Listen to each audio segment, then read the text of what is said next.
line. Jordan Mep. We now proceed to the start of the second half. So both teams have their marching orders, and we'll get going again here in quarter number 3.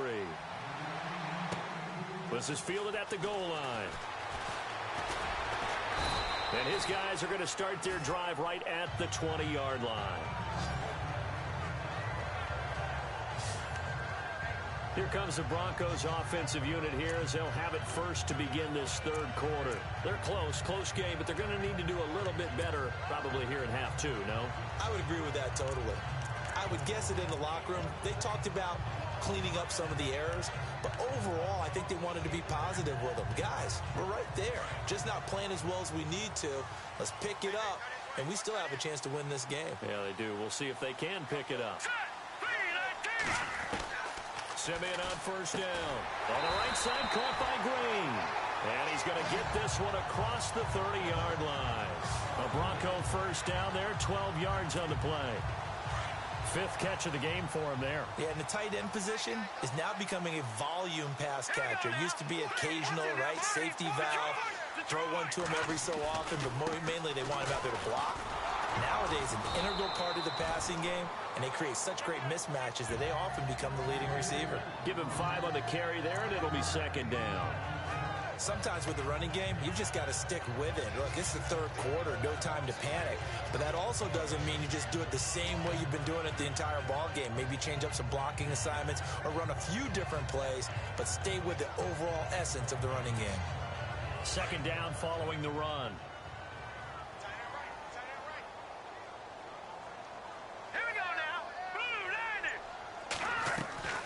They run it again with Anderson. And he's got it up over the 40 to the 41. Call it a gain of 4 there, so it sets up a big play here. 3rd and a yard. I'd say they've got to find a way to get him going. He's such a big part of their offense. I wonder if they might throw it a little and come back to the run. Anything, because you're right. He's pretty much been completely neutralized.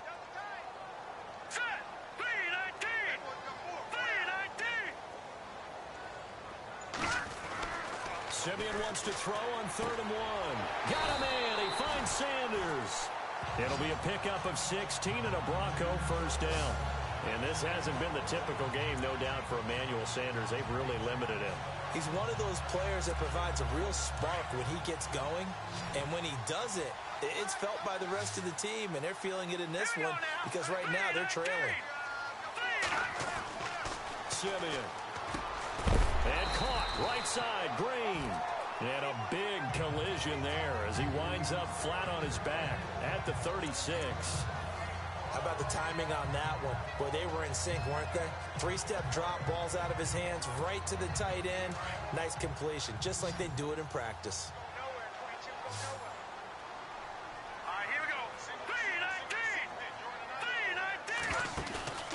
Play action, it's Simeon. Over the middle, he finds Henderson, complete. 23 yards on the play. I think he's making plays like that when Carlos Henderson's name will be extended to Carlos Henderson, big play guy. Well, he maybe wasn't the household name out of college, went to Louisiana Tech, but 19 touchdowns last year. That tied the number 5 overall pick, Corey Davis, for the most in D1 football.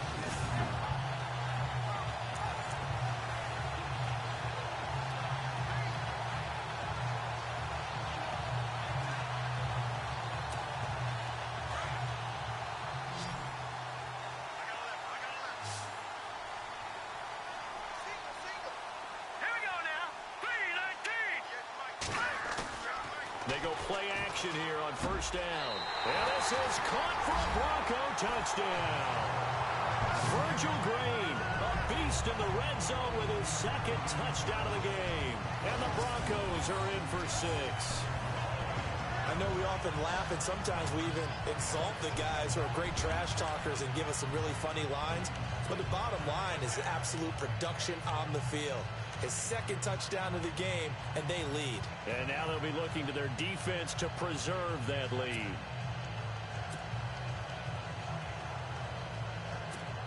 So they're going to go for 2.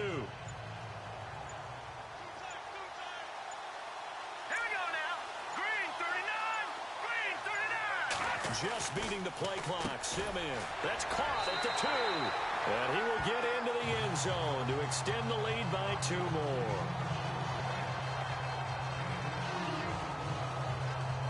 And around the goal line, especially on 2-point tries, sometimes the QB's best friend is that big target, the tight end. I love how you described it because you know he's going to have some length and some catch radius as well as a big body to keep people away from the football.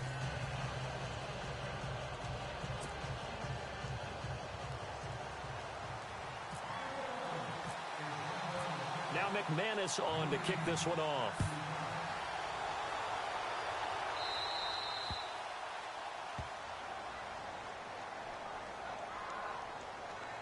Free kick out of bounds. Kicking team. So they will accept the penalty and move forward.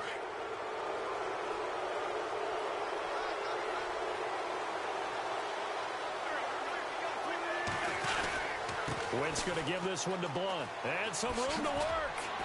And he takes it past the 45 and down at the 46. He'll get a nice chunk there on the first down run, and it's 2nd and 4. So under the category of, while it can't be us because we're not that good, but could you imagine if this was you? LeGarrette Blunt, his first 1,000-yard season since, what, 2010, his rookie year, and 18 touchdowns in the regular season, and no longer with New England. He is over 30 now. He turned 30 in December. I don't know if that played a factor, but, yeah, such a productive year, and then he's gone. Well, that just tells you this. Now he's going to be playing with a chip on his shoulder trying to prove something.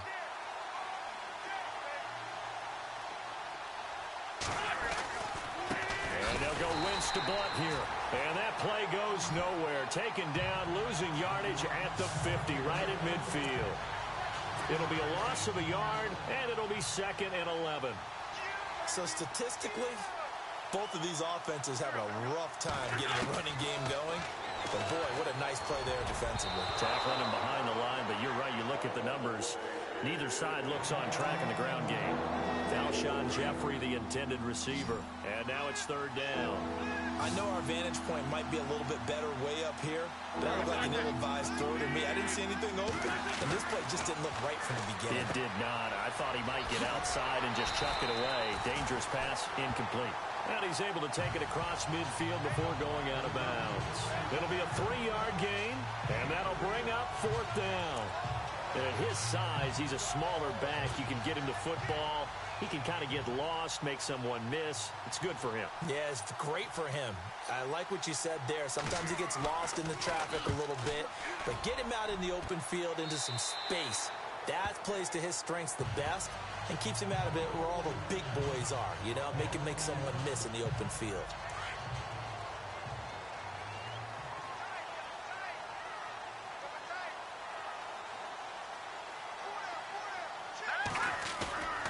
Now a play fake, and it's Simeon. And they're able to get this one across the 35.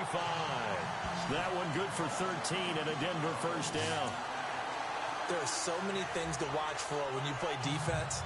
And reading your keys, you always hear about that, having your eyes in the right place.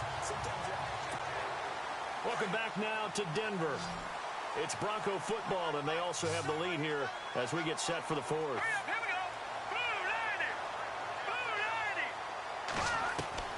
From the gun, here's Simeon.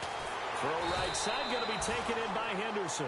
That one going for a gain of 11 and a Bronco first down. Tell you what, he's been able to put the ball in some tight spots all game long. That throw, no different. Yeah, a lot of people would call it a gutsy type of a throw. I think he looks at it as, I can do it, so it's not that big of a deal to me, and I'm going to keep firing. Shreds the tackle. And it's a short one here, complete to the tight end. And he'll be taken down at the 44-yard line. A good pickup there. 8 yards on the first down completion. So much goes into a successful play, doesn't it? How about that play action there? Freezing the defense just enough to bring the tight end free downfield for the completion. Again, Simeon. Throwing right side, that's complete. Demaryius Thomas. A good pickup there, 26 yards. He's come a long way since his time at Georgia Tech. What did he run at Tech? He ran hitches and go routes, essentially. Yeah. I mean, but he ran them really well. He averaged well over 20 yards a catch while he was there. and he still creates downfield in the NFL. That big body and that willingness to go catch the football. He's pretty impressive. And his friends call him Bebe, the nickname his uncle gave him back in the day.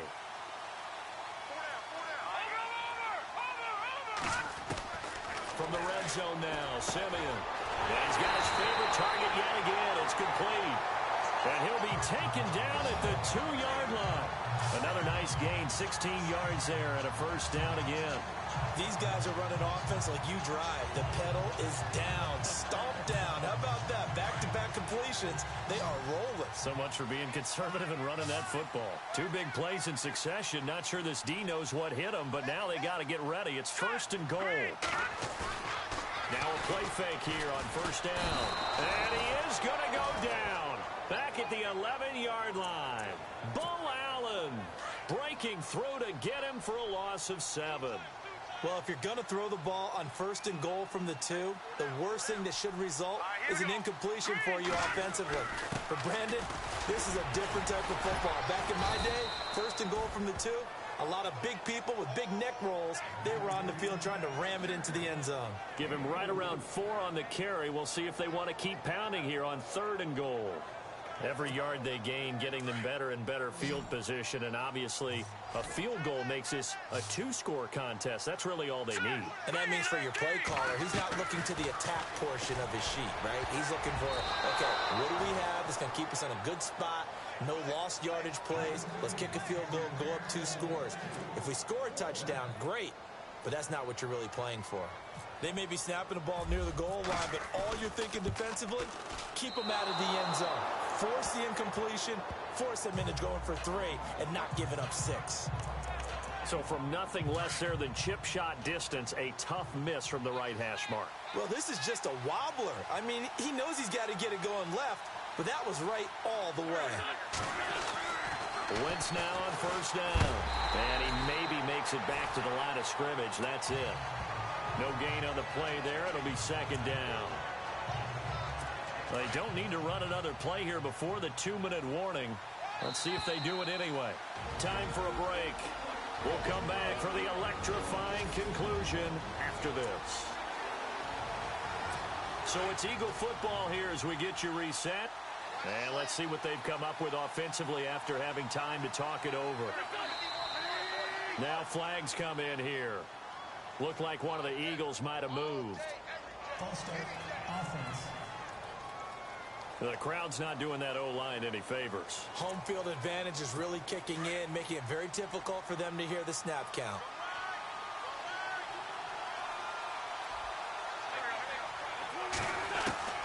Wentz to throw on 2nd down. Ertz has it left side. And they'll bring him down right around the 13. It's a gain of 5. And it'll be 3rd and 10 now. They'll look to throw. And he hits his man, Matthews. And he's going to have the first down at about the 38. A good pickup there, 26 yards. He's back to throw. It's a loss of 4 there, bringing up 2nd down. Now Wentz signaling frantically, let's get to the line.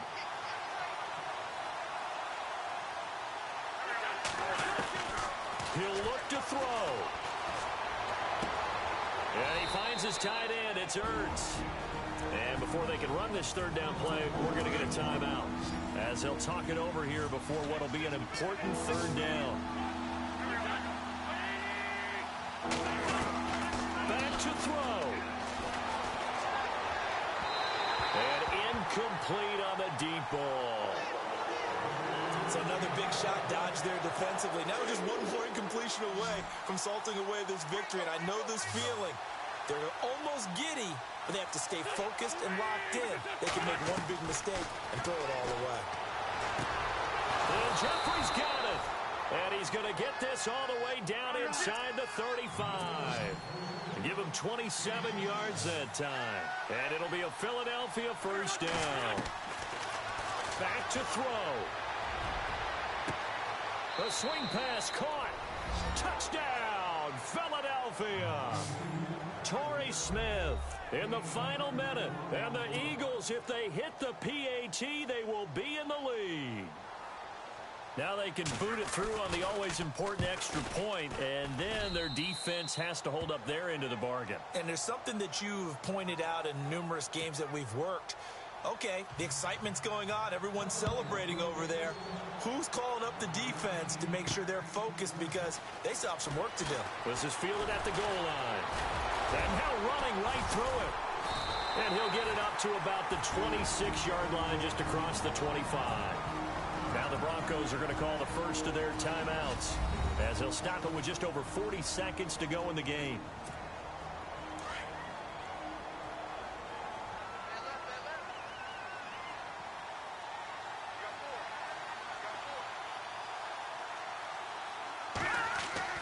Now it's Simeon.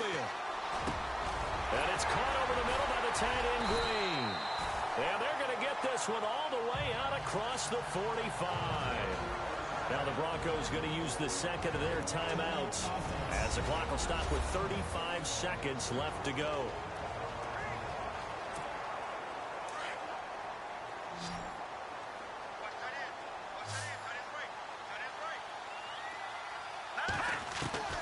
Now Simeon. And the throw left sideline here is caught, but they'll rule it incomplete. Couldn't keep his feet in. Second down. Demaryius Thomas, the intended receiver, and it's second down. This defense has watched their lead dwindle away. This is where they really need to bow up. They executed well there. And it's often hard after you've played really well early, and then you kind of relax a little bit, to step on the gas again. They just did it on the last play. Looks like they want to finish this one off. And he spots Henderson open left side. And now we won't see a play on first down. We're going to get a timeout instead, as they'll stop it with 25 ticks remaining on the clock. First down and 10 now for the offensive group.